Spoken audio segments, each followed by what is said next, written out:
Welcome back to BVarsity Live. Zach Ewing and Trevor Horn in a suddenly quiet studio. Well, we had a fun show today. Yeah, it's great. It's kids were into it today. I liked it, yeah. We like that. Bubbly freshman to start off with. You know, we talked some swimming. We talked some football. Now, kind of a spring sports recap as we move on toward the postseason. A lot of sports already are there. Tennis is already there.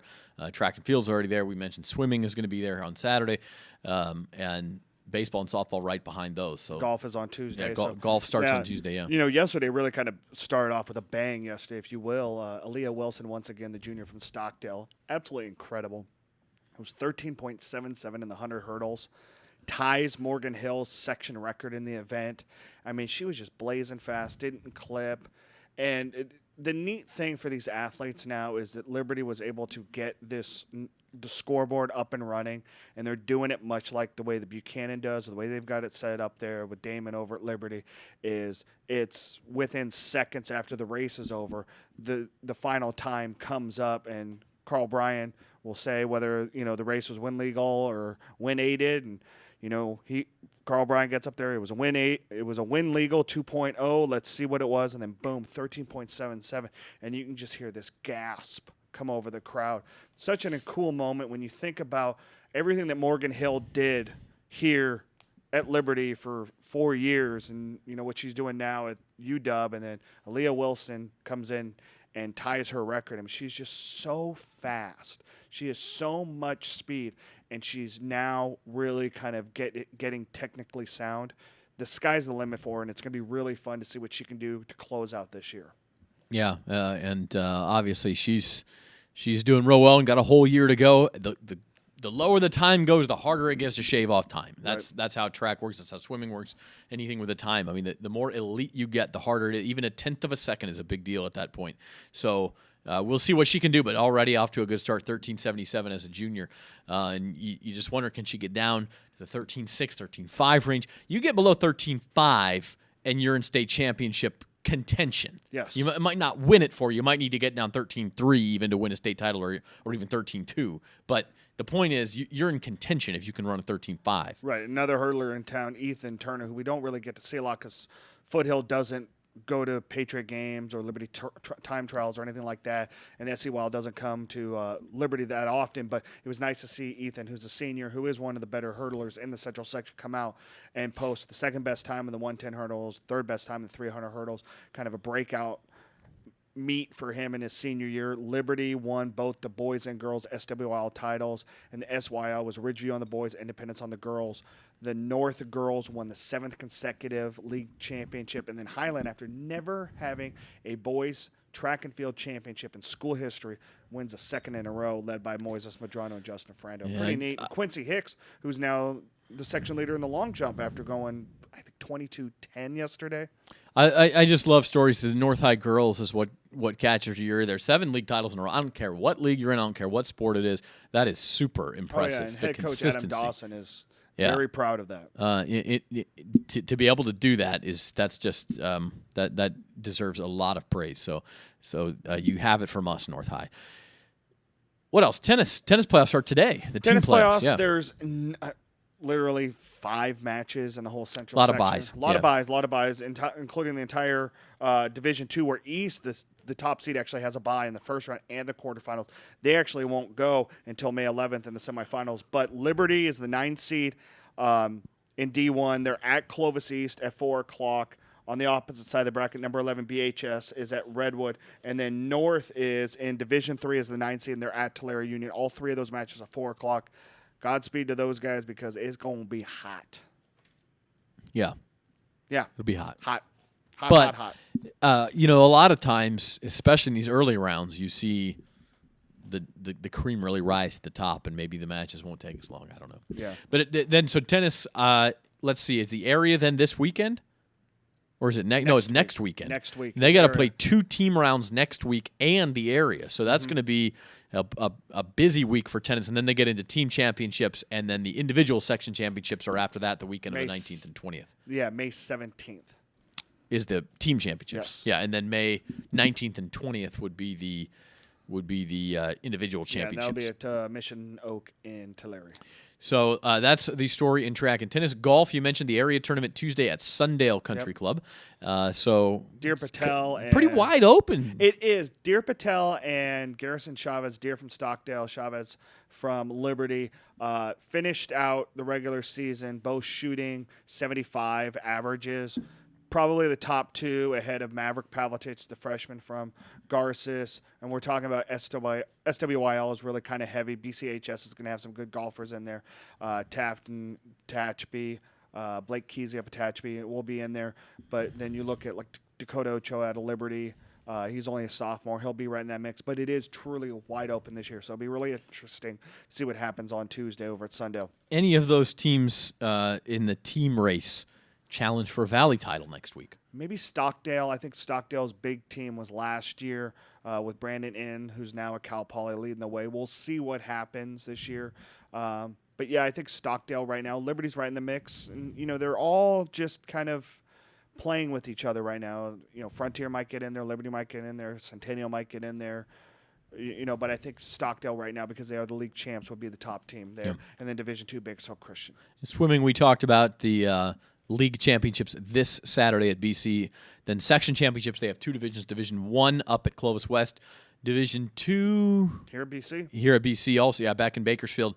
And then so we talked about swimming. Then the state will be the 19th and 20th back at Clovis West. Mm-hmm. And that leaves us baseball and softball. And you talked about Stockdale. Well, in softball, they have now clinched the league title. It's official. A share of. Okay, just a share of. Okay, but it's only a matter of time. It's only a matter of time. Tomorrow, if the baseball team beats BHS at home outright, the softball team actually isn't outright because only 3 games left. So Stockdale actually does have the outright title in. Thank you. In softball.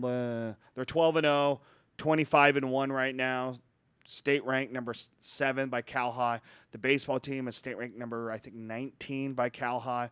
Both teams playing very well, so the baseball team will wrap it up most likely here in either Friday or next week, Tuesday. Yeah, it is the baseball team that has the share with Centennial still. Could wrap it up as early as tomorrow. All they need is one more win playing BHS, which is 4-8 in the league. So heavy favorites there. And then Centennial also would have to take care of Liberty to stay in the race too and get the upset from BHS to turn it into a final week sort of competition. Anyway, we talked to Nick Papagni last week on the show. Stockdale softball, I think everybody agrees right now, is the number 1 seed unless they were to lose 3 straight games or something. I mean, even if they lose another game, I think they're still the number 1 seed, maybe even 2 of them. Right.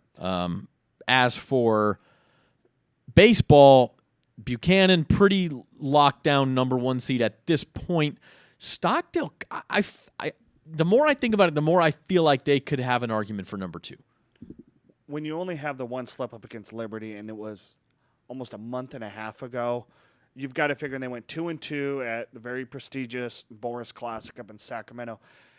I think it really comes down to maybe Buchanan beating Clovis in the final 2 meetings. And they beat them yesterday, or was it Tuesday or yesterday? They beat them this week. So keep an eye on the return trip, which I think is tonight, Buchanan and Clovis. If Buchanan wins that game and they beat them handily on Tuesday, it's tomorrow night. Yeah. If they beat them again tomorrow night, Clovis, I just feel like at some point you have less and less of a leg to stand on for number 2 when you were clearly number 2 in your own league, and Stockdale hadn't played either Buchanan or Clovis. I really think Stockdale, and the reason this is important is because the 1 doesn't matter. Yeah, it's the 2-3 that matters. The section finals are all at one site. They're at Rawhide Ballpark in Visalia on May 26th and 27th, and as long as you're a top 2 seed and you keep winning, you stay at home until then. And you can't be at home that final round anyway. Right. So it doesn't matter whether you're the 1 or the 2, really.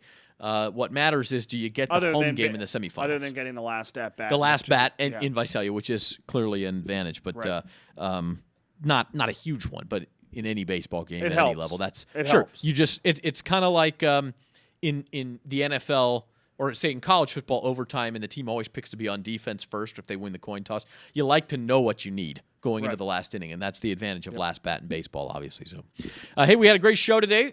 Our thanks to the Liberty swimmers. You have something else? I was going to say we can go over some more baseball and softball. I got a few more minutes. Okay, go ahead. Yeah. You got SYL, Yeah, Tatchby wrapped up the league championship. They're 12-0. Independence is 10-3, so congratulations to the Warriors baseball team wrapping up the league title. It is not so close, or it's a lot closer on the in the softball side, I will be out there at 4 o'clock today. Big game. Tehachapi at Ridgeview. Independence Tehachapi tied atop the league standings at 10-2. Ridgeview 9-3. Last two meetings between Ridgeview and Tehachapi have been by a total of 3 runs, so this will be a great game today. We'll have those highlights tonight on BVarsity Nightly. Next week, huge in the SEYL, North and Highland, both one-loss teams, and both will go into next week with 2 games on the baseball to figure out the league championships in baseball. And then the same thing in softball. Highland could, with a win tonight, could actually wrap it up at Miramonte at 4 o'clock. So if Highland wins tonight in softball over Miramonte, the Scots will wrap up that title. And then the SSL, great story here. Wasco, baseball and softball, both undefeated in league tomorrow. I'm going to head up to Taft. That'll be a big matchup.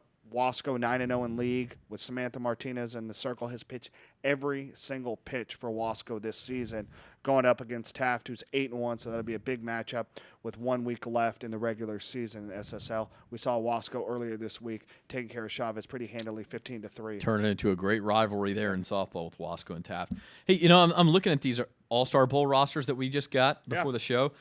One thing that sticks out to me is we just start to peak toward next football season. As we got a month from now, it'll be the day after the state track meet. The school year will be over for athletics. There's only 3 BHS kids on this entire roster. It's not like that team loses a whole lot after winning the section title. I mean, you got Jake Vasquez, Navante Demison, and Stephen Marks. Well, they're good players. Don't get me wrong. Well, but Daniel Shoney is the big one that they're losing. That's true. And he's not playing in the Arena Bowl, but Andrew Magana headed to UNLV. But point being, but a lot of those stars are coming back for the Drillers. And you got a lot of college coaches in town recruiting, and when they're showing up to BHS, they're looking at 4, 5, 6, 7 guys. Nevada offered 4 of them in one week. In 1 week, 3 at one time, and then the fourth one, Caden Ochoa, a couple of days later. And 2 of them, Shane Jones and Taj Wright, probably 2 of the best football players in town, weren't 2 of them. So you're talking about 6 or 7 guys. Before we go real quick, and we just have a few seconds left, but I want to send out congratulations on retirement to Andy Bogard of the Fresno Bee, a good friend of both of ours and just a tremendous role model in this industry, and a guy we both aspire to be anything like that guy. And then Nick Giandrea also in tougher news, being laid off at the Fresno Bee this week, and Nick's a good friend of ours as well. And we feel for those guys. We feel for the Fresno community because you don't have those guys chronicling your prep sports anymore. But hey, BVarsity never stops. It goes year round. We got football. We got spring sports today for you, and we are so glad you joined us. Our producers are Chris McCullough and Charmaine Cleveland. That's Trevor Horn. I'm Zach Ewing. This has been BVarsity Live.